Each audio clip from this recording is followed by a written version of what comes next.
जी, अस्सलाम वालेकुम। आज के प्रोग्राम का मौजू पंजाब में मरियम नवाज की हुकूमत की गुड गवर्नेंस या बैड गवर्नेंस और उनके मेरिट पे बहुत सख्ती से अमल दरामद कराने के हवाले से जो खबरें पिछले चंद दिनों में चली, उसके हवाले से एक खबर रिपोर्ट की है, एक तहकीकात जारी की है फैक्ट फोकस ने। ये खबर रिपोर्ट की है फैक्ट फोकस की सहाफ़ी अम्मारा शाह ने। बहुत ही तफसीली खबर है, फैक्ट फोकस की वेबसाइट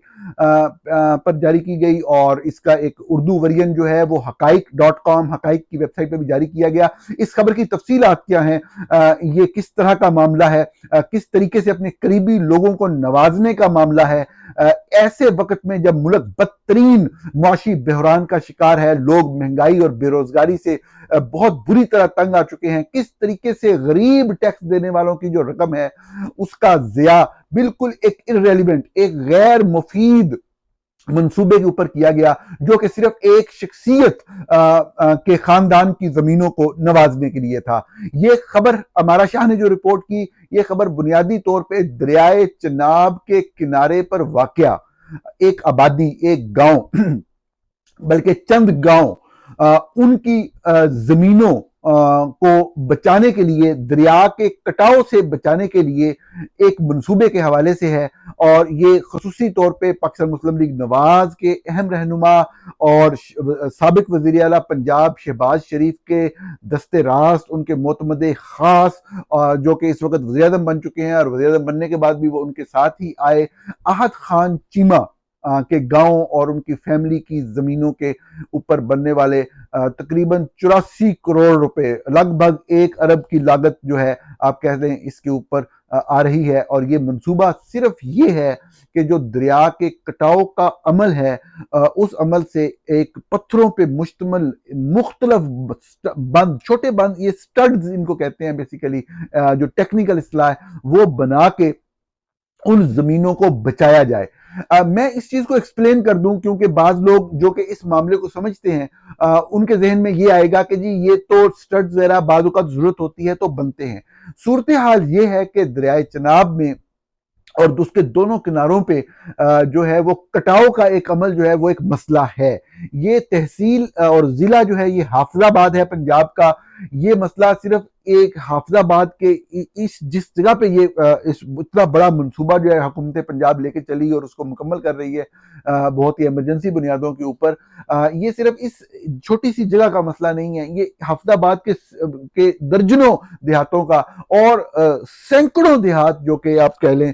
जो कि दरियाए चनाब के किनारों पर वाक़या हैं, ये उनका मसला है। अब बात यह है कि क्या पाकिस्तान बतौर एक मुल्क, एक कम वसाइल रखने वाले मुल्क के, क्या इतने ज्यादा एक्सपेंसिव जो स्टड्स हैं वो बना के उन ज़रई ज़मीनों को या उन आबादियों को बचा सकता है, तहफ़्फ़ुज़ फ़राहम कर सकता है? क्या ऐसा करना चाहिए? इसके ऊपर बहुत ही सादा सी बात है। अगर आप थोड़ी सी भी तहकीक करें तो ऐसा उसी सूरत में किया जाता है जब आपको फ़ायदा ज़्यादा हो रहा हो। जितने आप पैसे लगा रहे हैं, अगर आपके ज़हन में ये हो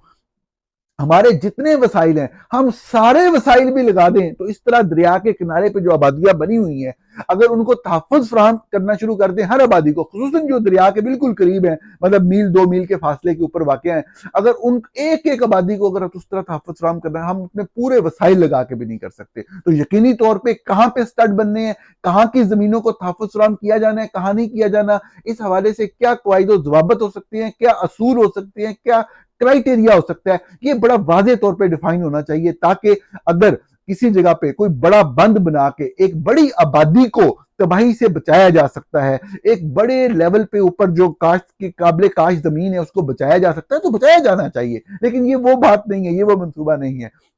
ये बेसिकली पानी के बहाव की बात नहीं, ये दरिया के कटाव की बात है, ये एरोजन ऑफ द रिवर की बात है कि जो दरिया का कटाव है उसको रोका जाए ताकि आगे आने वाली जो जमीनें हैं वो उसका शिकार ना हो। अब ये एक जो थोड़ी सी जगह का के लिए जो मंसूबा है, सिर्फ चंद गांव इसके जो आते हैं उसके ऊपर आपको मैंने बताया कि 1 अरब के करीब, वैसे एग्जैक्ट अमाउंट अगर आप बोलें तो ये 84 करोड़ बनती है जो कि खर्च की जा रही है। और मकसद सिर्फ क्या है कि ये आहद खान चीमा साहब और उनकी फैमिली की जमीनें बच जाएं। आपको मालूम होगा जो दरियाई जमीन इस तरह की खतरे वाली जमीन होती है उसकी कीमत बहुत कम होती है। अच्छा, अब इन लोगों को फायदा भी हो रहा होता है, जब पानी आता है पानी वापस जाता है तो साफ ज़ाहिर है उस चीज का फायदा भी होता है, लेकिन कटाव के अमल से जमीन को साफ ज़ाहिर है लॉन्ग टर्म में एक नुकसान पहुंचता है। अब बात यह है बुनियादी तौर पे कि अगर एक जमीन की कीमत इस एरिया में 15 लाख रुपए एकड़ है, तो इस तरह का हिफाजती बंद अगर हुकूमती खर्चे में बन जाए तो उसी जमीन की कीमत कोई 50 लाख एकड़ पर हो जाती है, यानी कि 300% से ऊपर, 3 टाइम्स से ज्यादा बढ़ जाती है कीमत। अब बात यह है कि अगर उसका मुल्क को या कौम को या इकोनॉमी को या एग्रीकल्चर को, ज़राअत को फायदा हो रहा है, हमारी प्रोडक्टिविटी बढ़ रही है उसी तनासुब से, फिर तो ठीक है। लेकिन आप खुद इस चीज का मुशाहिदा कीजिएगा, बहुत ही तफसील से तहकीकात जारी की हैं, तहकीकात की हैं हमारा शाह ने, और मुकम्मल तफसीलात जारी की हैं। आप देखिएगा कि एक बहुत बड़ी आबादी, एक बहुत बड़ा सिलसिला है विलेजेस का इस डिस्ट्रिक्ट के अंदर भी। और इसके अलावा आप चले जाएं तो दरिया चिनाब के किनारे बहुत ज्यादा गांव है जिनको ये मसला है, लेकिन कोई बात नहीं सुनता, कोई वहां पे हुकूमत उनकी मदद बात जगहों पे करनी चाहिए। सब है बिल्कुल, अगर एक विजन के साथ एक पॉलिसी बनाई जाए तो आइडेंटिफाई किए जा सकती हैं कि अगर इन जगहों पे बना दिया जाए तो हमें ओवरऑल ज्यादा फायदा रिटर्न मिलेगा। लेकिन कोई सुनने वाला नहीं, कोई देखने वाला नहीं, कोई तहकीक करने वाला नहीं, सिर्फ साफ ज़ाहिर है कि एक फेवरेटिज्म का, एक अपने लोगों को नवाजने का एक निज़ाम है पंजाब के अंदर, चाहे कोई भी हुकूमत हो, अगर हम फ्रेंकली बात करें तो। लेकिन ये जो चीज पकड़ी गई है, ये साफ ज़ाहिर है कि रिसेंट हिस्ट्री में इस तरह अपने करीबी लोगों को टैक्स पेयर, गरीब टैक्स पेयर के पैसों से नवाज के एक बिल्कुल फ्यूटाइल प्रोजेक्ट बनाने का, जिसका सिर्फ चंद महदूद पैमाने पे लोगों को फायदा हो, और इसकी कोई मिसाल नहीं मिलती इस तरह की फेवरेटिज्म की। तो इसकी तफसीलात ये है कि आहत खान चीमा आप जानते हैं कि एक ब्यूरोक्रेट थे, बड़े मशहूर, बड़े अहम ब्यूरोक्रेट थे। शहबाज शरीफ जब वज़ीर आला थे उनके बहुत करीब समझे जाते थे। आपको याद होगा एक आशियाना हाउसिंग स्कैंडल आया था नैब का, जिसके अंदर इनको और इनके फैमिली के बहुत सारे अफराद को इम्प्लीकेट किया गया कि उन्होंने अपने असासे जो हैं वो अपने जो नॉन सोर्सेज ऑफ इनकम है उससे बहुत ज्यादा बनाए हुए हैं। बहरहाल ये एक केस उनके खिलाफ बना, और इसमें जो एक फैक्ट ये है केस बना, दूसरा फैक्ट ये है कि वो तमाम केसेस नैब की अदालतों में खत्म हो गए, ये दूसरा फैक्ट है। एक तीसरा फैक्ट भी है, वो ये है कि इस उन केसेस के ऊपर ना तो वो इस खबर का मौजू है, ना ही इस वीलॉग का मौजू है, तो मैं उसके मेरिट पे तो जाता ही नहीं। मैंने आपको दोनों चीजें बता दी कि केसेस बने बियॉन्ड मीन के, पूरी तफसीलात दी न्यूज, डॉन अखबार, आप अगर सर्च करना चाहें, देखना चाहें, सारे असासों की तफसीलात छपी हुई हैं उसके ऊपर, और वो कहा गया कि ये beyond non means of income से बनाए गए। लेकिन नैब की अदालतों ने वो केस अल्टीमेटली बंद कर दिए। तीसरा फैक्ट ये है कि जो केस बंद होने का जो वाकया, ये उस वक्त पेश आया जब पाकिस्तान मुस्लिम लीग नवाज ताकतवर तरीन पाकिस्तान आर्मी से डील कर चुकी थी और केसेस बंद होने का सिलसिला शुरू हो चुका था। ये तीन मुख्तलिफ हकाइक जो आपके सामने रखे। लेकिन आगे चलते हैं कि जब ये सारे मामला होते हैं और फरवरी मार्च के अंदर, मार्च 2022 के अंदर इमरान खान की हुकूमत को चलता किया जाता है और शहबाज शरीफ की हुकूमत जो है वो आती है, तो उसके बाद एक नया सिलसिला जो है वो चीजों का शुरू होता है। जून के अंदर जो है वो अपॉइंटमेंट होती है जो हमारे मोहतरम आहत खान चीमा साहब हैं, इनकी शहबाज शरीफ के स्पेशल असिस्टेंट या एडवाइजर के तौर पे इनकी अपॉइंटमेंट हुई थी जून 2022 के अंदर। यानी कि वज़ीर आला के शहबाज शरीफ साहब के वज़ीर आला बनने के बाद इन्होंने काम साथ शुरू कर दिया था और बाकायदा अपॉइंटमेंट को जून के महीने में इनकी हो जाती है उनके साथ। अब जैसे इनकी अपॉइंटमेंट होती है उसके चंद दिनों के बाद जो है वो एक और चीमा साहब हैं, वो है तोकीर अलियास चीमा, ये डीएमजी के अफसर हैं। इनको डिप्टी कमिश्नर हाफिजाबाद बना दिया जाता है। इनके डिप्टी कमिश्नर हाफिजाबाद बनने के बाद एक डिजिटल फुटप्रिंट जो है उसको फॉलो किया है हमारा शाह ने, साफी हमारा शाह जो फैक्ट फोकस के लिए जिन्होंने ये तहकीकात की कि जो एक बकायदा एक ना मीटिंग का सिलसिला शुरू होता है जिसको शो किया जाता है जरा प्रेस रिलीज जारी करके और सोशल मीडिया के ऊपर के इरिगेशन के लोगों से मीटिंग हो रही है। अब वो मीटिंग तो पूरे जिले के अंदर जहां जहां इस तरह का दरिया के पानी के जाने का मसला था, दरिया के पानी को बंद के जरिए कंट्रोल किया जाता है या दरिया के कटाव जिसको इस तरह के स्टड्स बना के रोका जाता है, ये मसले हैं उसके ओवरऑल हो, वो सारी तवज्जो उनकी कोट कमीर के नाम से एक जगह, कोई महमूदाबाद या इस तरह करके एक गांव है, और एक जो है वो बहक अहमद यार, बहक अहमद यार जो है वो बुनियादी तौर पे आहत खान चीमा का गांव है। तो इन इन एरियाज के ऊपर उनका पूरा फोकस था। जो तकीर इलियास चीमा डिप्टी कमिश्नर आए, उन्होंने वहां से इरिगेशन के लोगों से कोई प्रपोजल देने को और कोई टेक्निकल रिपोर्ट्स देने को कहा, और उन्होंने बाकायदा एक केस बनाकर कमिश्नर को भेजा, और कमिश्नर के जरिए वो SMBR यानी कि special member board of revenue को जो है ये केस चला गया। इस केस के आगे कुछ प्रोसेस थे, कबीना के सामने पेश हुआ। मोहसिन नकवी उस वक्त निगरान वज़ीर आला थे, और ये साहब जो है चीमा साहब, ये सफदर के वफाक में मुशीर थे, और ये इसकी मंजूरी जो है उस वक्त के प्लानिंग एंड डेवलपमेंट बोर्ड ने जो है वो नवंबर 2023 में दी। इस मंसूबे, और जो इब्तदाई मंजूरी थी वो तकरीबन 48 करोड़ पे 480 मिलियन की ये मंजूरी थी, जिसके बाद कुछ अरसे के बाद जब हुकूमत कुछ काम शुरू हुआ, या जब मरियम नवाज की हुकूमत आई, तो बड़ी तेजी से इसके ऊपर काम जो है वो जारी रहा। अब ये हुआ कि वहां पता लगा कि जी ये तो इतने अहम लोग हैं, और इनकी ये जमीनें हैं, और ये जितने पैसे आए हैं इससे, ये वाले स्टड से ये पूरी जमीनें जो हैं ये सेव नहीं हो रही, जितना भी उनका एक प्लान था उनके जहन के अंदर। तो इसकी फर्दर पूरा केस दोबारा से मूव करवा के वहीं से डिस्ट्रिक्ट से, और इसकी एक और मंजूरी जो है वो सूबाई कबीना की कमेटी से भी, और फिर अल्टीमेटली जो प्लानिंग एंड डेवलपमेंट बोर्ड है मरियम नवाज हुकूमत के जेर असर, उनसे ली गई। और टोटल ये जो आखिरी मंजूरी हुई ये अभी हुई है जुलाई के महीने में, चंद हफ्ते पहले, जुलाई 2024 में इसकी एक और मंजूरी, और टोटल कास्ट जो है वो 84 करोड़ रुपए तक चली गई। इस हवाले से जो भी ऑफिशियल जो डॉक्यूमेंटेशन है वो भी साथ जारी की है अमारा शाह ने अपनी खबर के अंदर, वो आप देख सकते हैं। इसमें सबसे अहम पहलू ये था कि चूंकि दरियाओं का कटाव तो एक अमल है, और उससे रोकने के लिए स्टड्स वगैरह इस तरह की चीजें बनाई जाती हैं। मसला सिर्फ ये था कि जो दरिया के बहुत करीब वाक़या हैं, और समझ रहे कि अगर छोटा सा गांव है, अगर आप देखें गूगल मैप्स के अंदर जाके, तो बहक अहमद यार की अगर हम बात करें तो टोटल कोई 100 से भी कम घर हैं, वो सारा हमने देखा, लोगों से बात की है, वहां पे लोकल लोगों से हर चीज को मुकम्मल किया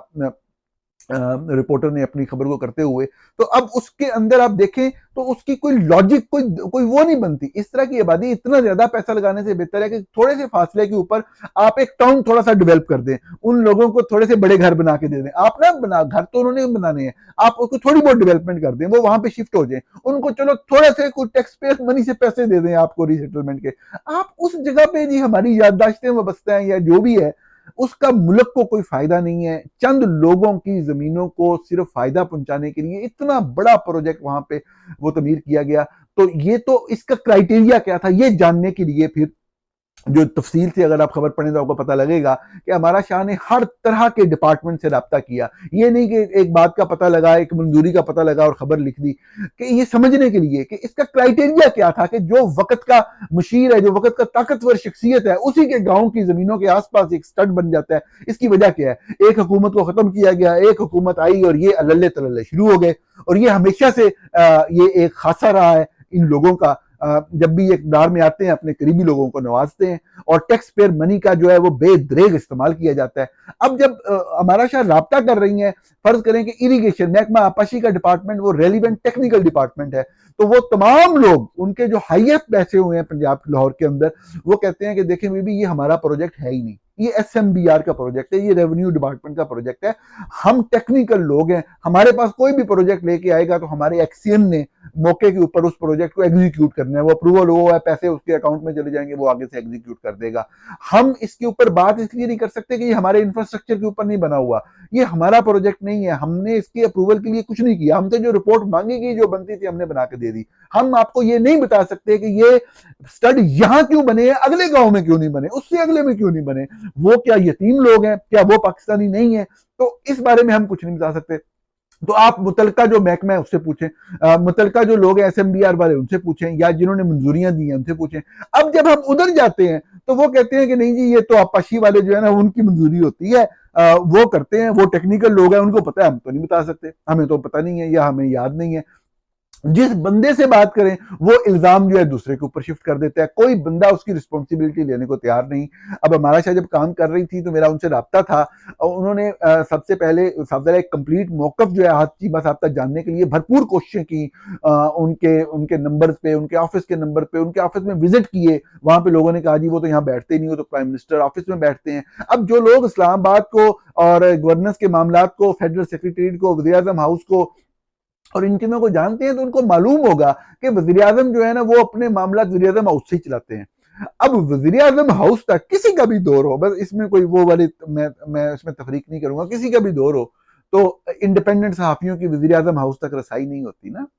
तो ये इनका जो इकोनॉमिक अफेयर के ये वफाकी वजीर है अहद खान चीमा इस वक्त, तो इनके दफ्तर जब गए हमारा शाह तो उनको बताया गया जी इनका दफ्तर यही है लेकिन ये यहाँ बैठते नहीं है। अब वो उधर जाते हैं, उधर तो जा नहीं सकते पीएम हाउस। अब उनके कोई डायरेक्टर वहां पीएम हाउस बैठते थे, उनसे रब्ता किया, उनसे रिक्वेस्ट की, उनको बार बार मैसेजेस भेजे, कोई जवाब नहीं, सवालात भेजे, कोई जवाब नहीं। मोहसिन नकवी साहब जो है इन्होंने मतलब है कि रब्ता नहीं किया, जवाब उसका उस तरह से नहीं दिया जिस तरह उनको देना चाहिए था। वो जिम्मेदार थे, उन्होंने एक सफदर है कि वफाकी उस वक्त के वजीर की जमीनों के ऊपर इतना बड़ी अप्रूवल दे दी जो कि निगरान हुकूमत का डोमेन ही नहीं होती इतने बड़े बड़े मनसूबों को आगे लेके चलना। इसके बाद जो है जिस शख्स से भी मतलब ये जो प्लानिंग एंड डेवलपमेंट के जो थे जो लोग थे जो जो चेयर कर रहे थे जिन्होंने मंजूरी दी, उनके पास क्राइटेरिया बताने के लिए कोई अल्फाज नहीं थे सिवाय इसके कि आप इरिगेशन से पूछ लें। इरिगेशन का आपको बता दिया। अभी जो मौजूदा साहब हैं नबील अवान चौधरी हैं, कोई प्लानिंग एंड डेवलपमेंट के जो सरबराह हैं, उनसे पूछा गया तो उन्होंने कहा जी मैं देख के बताऊंगा, फिर वो जवाब ही नहीं दे रहे अब तक। खबर जवाब है नहीं उनके पास ना। तमाम तहकीकात ऑन ग्राउंड सारी तहकीकात के अंदर ये साबित होता है कि अगर बनने हैं तो बहुत ज्यादा जगहों पे बनने हैं। उसमें क्राइटेरिया के अंदर ये किसी सूरत में भी क्राइटेरिया किसी क्राइटेरिया पे पूरा नहीं उतरते, क्राइटेरिया कोई है ही नहीं सिरे से, तो पूरा किसके ऊपर उतरेंगे। और जो सिर्फ इनके असर और रसूख की वजह से, और कोई छोटा मोटा प्रोजेक्ट होना, देखें कोई 70-80 लाख रुपया कहीं लग गया किसी प्रोजेक्ट पे, कोई जमीन का मसला था, कोई उससे मतलब आप कह लें जी कि अगर लाखों लोगों को नहीं तो मैं खुद से आपको बता देता हूँ कि दर्जनों लोगों को फर्ज करें फायदा हो रहा है, तो आप कहेंगे चलो ठीक है खैर है ये चीज हो गई है ना। लेकिन मतलब बात यह है कि 84 करोड़ रुपया आप इस तरह से डॉल आउट कर रहे हैं और आप मीडिया को ये तासुर दे रहे हैं चंद लोगों के जरिए कि जी मरियम नवाज बड़ी मेरिट के ऊपर जो करती हैं, मरियम नवाज मेरिट के अलावा बात नहीं सुनती हैं, मरियम नवाज जो है मेरिट। इस तरह की चीजों से, टिकटॉक की वीडियो से कभी भी आप अपना अच्छा तासुर कायम नहीं कर सकते। जब तक आपके पास इक़्तिदार है आपको मेरिट को यकीनी बनाना होगा। सहाफी मिसालें दें कि ये चीज इस तरीके से हुई है, ये मेरिट के ऊपर अमल दरामद हो रहा है। ये नहीं कि इस तरह के जो मामलात हैं वो सामने आते रहें जहां पे कवानीन की और क्राइटेरिया की और रसूल ज़वाबत की धज्जियां बखेरी गई हों, 84 करोड़ रुपया कौमी खजाने से गरीब लोगों के पैसे जारी कर दिया गया हो और आप इस चीज को कर रहे हो। नाजरीन ये तफसीलात थी हमारा शाह की स्टोरी की, एक अहम स्कैंडल, एक अहम तहकीकात जो फैक्ट फोकस ने जारी की। आपके साथ इस तरह की खबरों के हवाले से रब्ता रहेगा। आपको अगले ब्लॉग में आपसे कल दोबारा फिर मुलाकात होगी। बहुत शुक्रिया।